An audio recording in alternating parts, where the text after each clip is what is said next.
বিসমিল্লাহির রহমানির রহিম। আমরা এখন আছি গোয়ালখালী গোরস্থানে। বরকা ভাই আছে আমাদের সামনে, আছে আমাদের প্রিয় আমার ভালোবাসার মানুষ ছোরকা ভাই আছে, সবথেকে পুরনো যিনি খাদেম এই গোরস্থানের, সেই ছোরকা ভাই আছে। দেখতে পাচ্ছেন দৃষ্টিনন্দন সেই গোয়ালখালী সেই গোরস্থান। ছোরকা ভাই ভালো আছেন? জি ভাই, ভালো, আল্লাহ রাখছে। পবিত্র ঈদুল আজহার ওই কোরবানির দিনে আপনাকে পেয়ে আমি খুব খুশি। আলহামদুলিল্লাহ।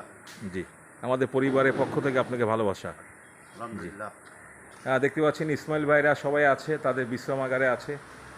আমি আব্বার কবর জিয়ারত করার পরে আমি নিজের মন থেকে এই গোরস্থানে শায়িত মানুষদের আত্মার মাগফিরাত কামনা করেছি। দেখতে পাচ্ছেন বয়োজ্যেষ্ঠ মানুষ, তার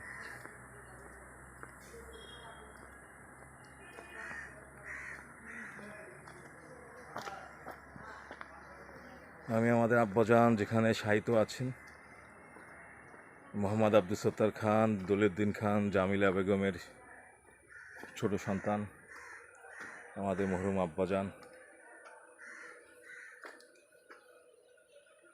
আজকে ঈদুল আজহার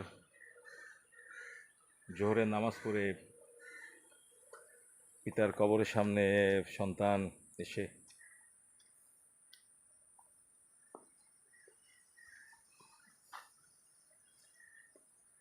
আমাদের বাড়ির একেবারে দক্ষিণ পাশে, আমাদের বাড়ির ভিতরে আব্বার শয়নকক্ষের পাশে ছিল নিম গাছ।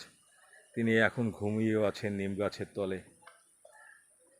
এই গোরস্থানে একমাত্র পাম গাছটি আছে।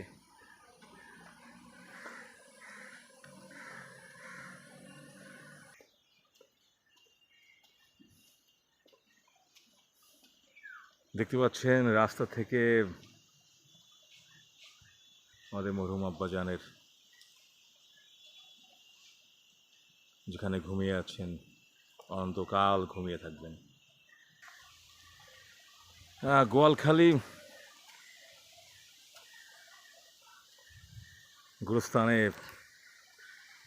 দেখতে পাচ্ছেন চারিদিকে রাশি রাশি বিভিন্ন মানুষের কবর। একমাত্র যে পাম গাছটি,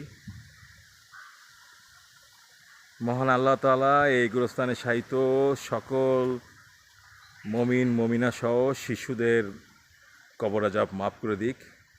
সকলে আত্মার মাগফিরাত কামনা করছি। আসসালামু আলাইকুম ইয়া আহলাল কবুর।